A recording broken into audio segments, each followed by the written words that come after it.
नमस्कार दोस्तों, हमारे चैनल अतुल्य जीवन में एक बार फिर से आप सभी का स्वागत है।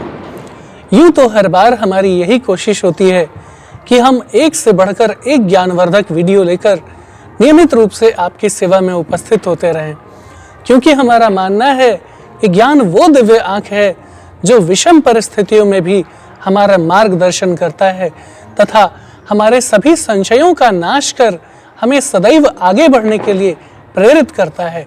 इसलिए आप सभी से निवेदन है कि इस वीडियो को अंत तक अवश्य देखें ताकि आपको इसका वास्तविक आशय समझ आ सके। और अब यदि आप हमारे चैनल पर नए हैं अथवा यदि आपने हमारे चैनल अभी तक सब्सक्राइब नहीं किया है तो प्लीज़ इसे अभी सब्सक्राइब कर लें, साथ ही बेल आइकन प्रेस करना ना भूलें ताकि आपको हमारे आने वाले सभी नए वीडियोस के नोटिफिकेशंस मिलते रहें।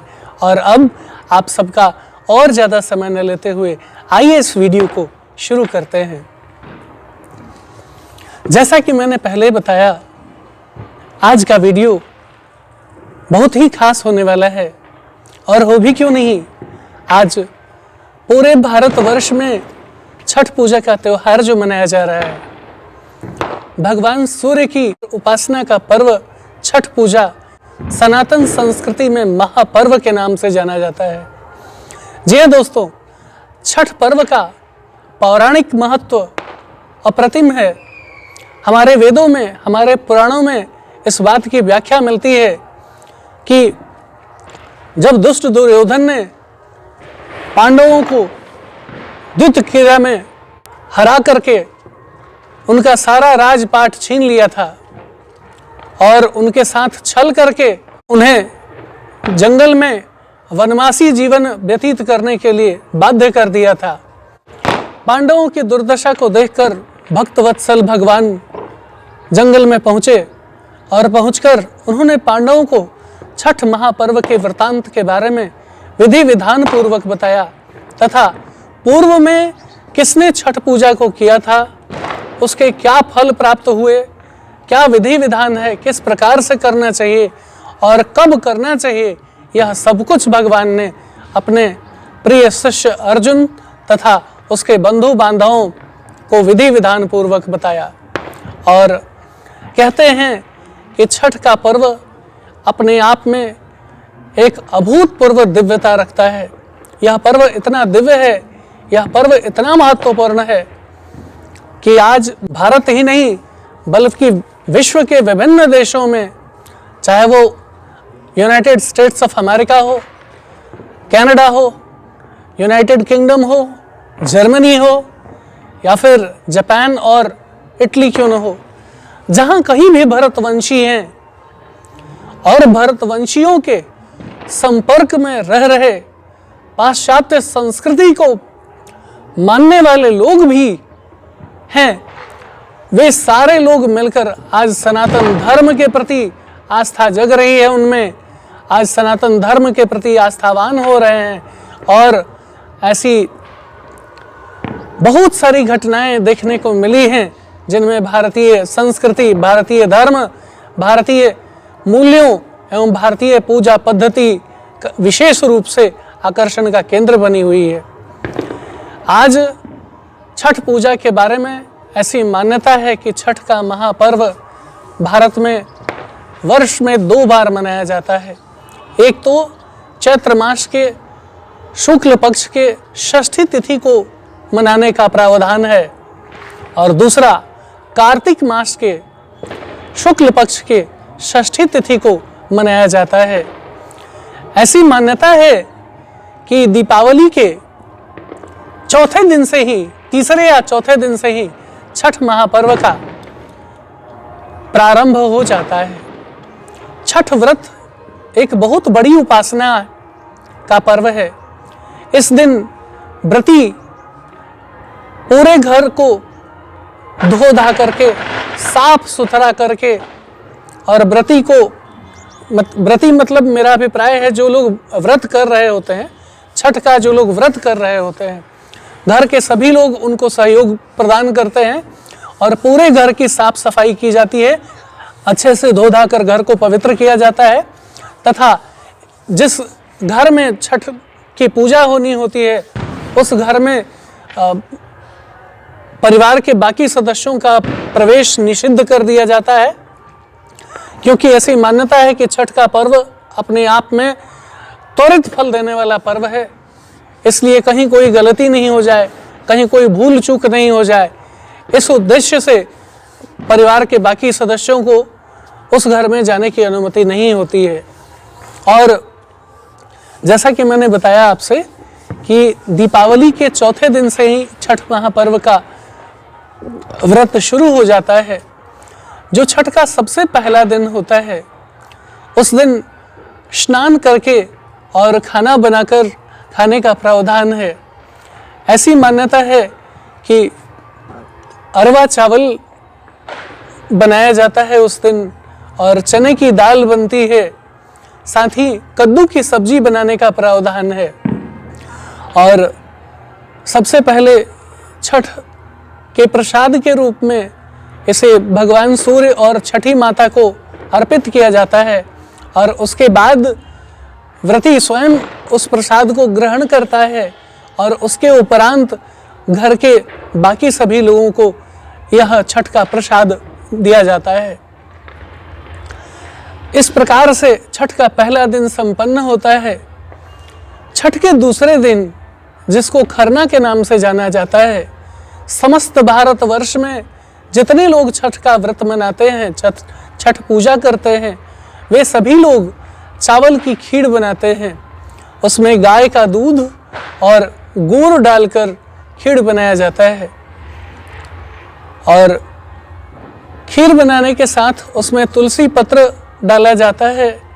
उसके बाद केले की पत्तियों पर केले के बड़े बड़े पत्ते मंगाए जाते हैं और उन पत्तों पर रोटी बना करके और रोटी में घी वगैरह लगा करके विधि विधान पूर्वक छठ माता का पूजन किया जाता है। पूजन के उपरांत प्रसाद से भोग लगाया जाता है और सूर्य को अर्घ्य दिया जाता है। अर्घ्य देने के उपरांत उस प्रसाद को, जिसमें रोटी, खीर और बाकी तुलसी का पत्र वगैरह रहता है, यह सब कुछ पहले सर्वप्रथम पहले गौ माता को खिलाया जाता है अग्रासन के रूप में और बाकी उसके बाद व्रती स्वयं इस प्रसाद को ग्रहण करता है और उसके बाद परिवार के बाकी सदस्यों को प्रसाद स्वरूप यह प्रसाद दिया जाता है। घर की औरतें विशेष रूप से छठ माता का गीत गाती हैं। अब तो यह ऐसा भी देखा जा रहा है कि पुरुष भी देश के विभिन्न भागों में छठ माता का पूजन करना शुरू कर चुके हैं, क्योंकि हमारे वेदों में जिस प्रकार का वर्णन मिलता है इसमें कहीं इस बात की व्याख्या नहीं है कि यह पर्व औरतों के द्वारा ही मनाया जाएगा। कहीं इस बात की व्याख्या नहीं है, बल्कि स्त्री पुरुष दोनों बढ़ चढ़ कर इस त्योहार में हिस्सा लेते हैं। और सबसे बड़ी बात कि यह, जैसा कि मैंने पहले बताया, यह एक दिव्य पर्व है जो त्वरित फल प्रदान करने वाला है। ऐसी मान्यता है कि छठ पर्व के महात्म्य से पांडवों का जीवन अपने आप में अप्रतिम हो गया था। पांडव परम सौभाग्य को प्राप्त हुए थे और देखते देखते दिन दूना रात चौगुना गति से पांडवों का ऐश्वर्य बढ़ा था। और एक समय ऐसा भी आया था जब पांडव इंद्रप्रस्थ नामक एक अलग साम्राज्य की स्थापना करके और हस्तिनापुर के पैरेलली खड़े हो गए थे, हस्तिनापुर साम्राज्य के समानांतर खड़े हो गए थे। और उसके बाद महाराज युधिष्ठिर ने राजसूय यज्ञ किया था। राजसूय यज्ञ के उपरांत अश्वमेध यज्ञ किया था तथा अन्य कई प्रकार के यज्ञ वगैरह अनुष्ठान वगैरह उन्होंने किए थे, जिससे परम ऐश्वर्य को प्राप्त हो। और मैंने पहले भी कहा था कि पांडव भगवान श्री हरि नारायण को समर्पित थे, भगवान श्री कृष्ण कन्हैया को गुरु के स्वरूप देखते थे, अनन्य भक्त थे। अर्जुन की भक्ति का तो कहना ही क्या था, अर्जुन भगवान का परम भक्त था। और अर्जुन के साथ साथ परिवार के बाकी सदस्य भी भगवान श्री हरि के प्रति अनन्य आस्था रखते थे। और जब भक्त भगवान के प्रति इतना प्रेम दिखाए, इतनी ममता हो भगवान के प्रति, इतना स्नेह हो भगवान के प्रति, हृदय में इतनी आस्था हो, तो भक्त वत्सल भगवान भक्तों को कैसे छोड़ सकते हैं। और शायद यही वजह रही होगी कि भगवान श्री हरि ने पांडवों का दुख देखकर उस दुख के निवारण के लिए पांडवों को छठ महाव्रत की अनुष्ठान की विधि बताई होगी। और अनुष्ठान की विधि नहीं बताई, बल्कि विधि विधान पूर्वक इस छठ महाव्रत को, छठ महापर्व को संपन्न कराया होगा, जिसके पुण्य प्रताप से पांडव ऐश्वर्य को प्राप्त हुए, परम सौभाग्य को प्राप्त हुए, और देखते ही देखते हस्तिनापुर साम्राज्य के समानांतर एक विशालकाय साम्राज्य इंद्रप्रस्थ की स्थापना किए। तो जब भूतकाल में हमारे पास इतने ज्वलंत उदाहरण है, पांडव जिन्हें निष्कासित कर दिया गया था, उन्हीं के अपने भ्राता दुर्योधन के द्वारा छल प्रपंच में फंसा करके, उलझा करके, जैसे तैसे द्युत क्रीड़ा में मात देकर उन्होंने पांडवों का सारा राज्यपाट हड़प लिया था। और राजपाट हड़पने के बाद उन्हें निष्कासित करके जंगल में वनवासी जीवन व्यतीत करने के लिए बाध्य कर दिया था। तो इस प्रकार से आपने सुना कि छठ महापर्व का क्या महात्म्य है और किस प्रकार से इस व्रत को किया जाता है। ऐसी मान्यता है कि सर्वप्रथम इस पर्व के बारे में, इसके विधि विधान के बारे में भगवान श्री हरि नारायण ने अपने पुत्र सूर्य को इस व्रत के बारे में बताया था, इस व्रत के विधि विधान के बारे में बताया था। और उसके बाद भगवान सूर्य ने अपने परम शिष्य महर्षि धौम्य की पूजा अर्चना एवं निष्ठा से प्रसन्न होकर महर्षि धौम्य को इस व्रत का विधान बताया था। और तभी से यह परंपरा चल पड़ी, तभी से यह मान्यता चल पड़ी कि सभी सनातनी, चाहे वह संसार के जिस हिस्से में भी रहते हों, छठ महापर्व को निश्चित रूप से अपने घर में मनाएंगे, प्रतिवर्ष मनाएंगे। और छठ तो 2 बार मनाया जाता है, जैसा कि मैंने पहले बताया आप लोगों को कि एक बार चैत्र मास की शुक्ल पक्ष की षष्ठी तिथि को छठ पर्व किया जाता है। कुछ लोग वह छठ भी करते हैं। और विशेष रूप से जो कार्तिक महीने में छठ मनाया जाता है, उसका कुछ अलग ही महत्व है।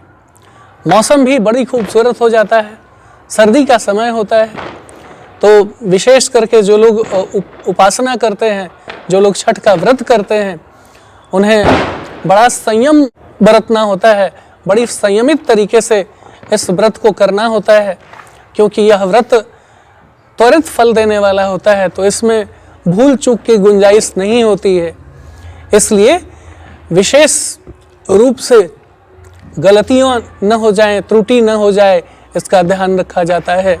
विशेष करके जो घर के बच्चे होते हैं, बच्चे तो नटखट होते हैं ना, तो बच्चों पर विशेष रूप से निगरानी रखी जाती है, ताकि बच्चे कहीं गलती से किसी पूजा के सामान में पैर न लगा दें, या फिर कुछ गिरा नहीं दें, या फिर पूजा घर में नहीं चले जाएं।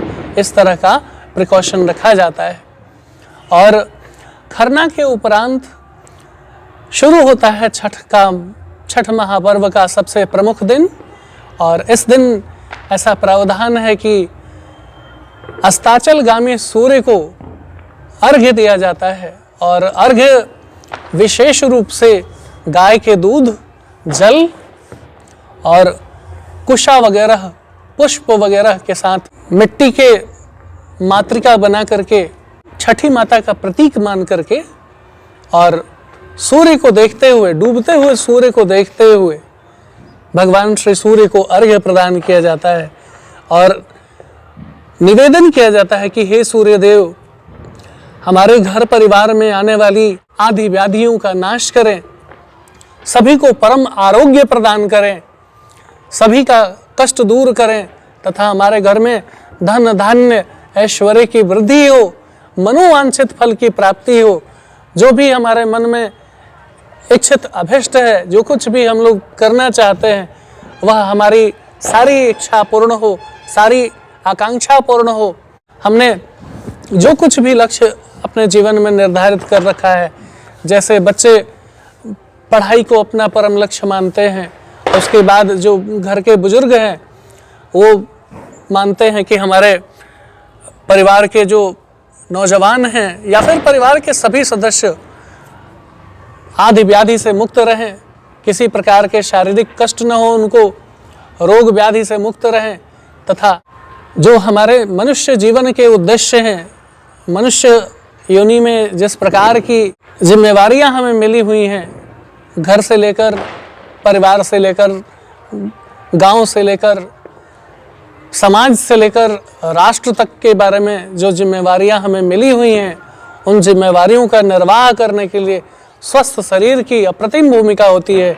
इसलिए घर के जो बुजुर्ग हैं, जो बड़े बूढ़े लोग हैं, वे सब घर के बाकी सभी सदस्यों के परम स्वास्थ्य की कामना करते हैं तथा घर में किसी प्रकार का कलह नहीं हो, घर में कलह का माहौल बिल्कुल हमेशा हमेशा के लिए खत्म हो जाए, आपस में प्रेम बढ़े, सब लोग सौहार्दपूर्ण एक साथ एक छत के नीचे रहें, सबकी मति गति एक हो, ऐसी कामना की जाती है सभी के द्वारा।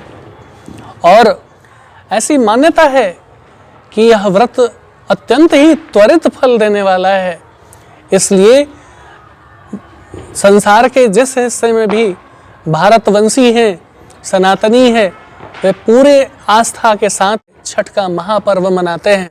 विशेष रूप से कार्तिक महीने के शुक्ल पक्ष की षष्ठी तिथि को जो छठ पर्व मनाया जाता है, इस पर्व का विशेष योगदान है, विशेष फल देने वाला है यह पर्व।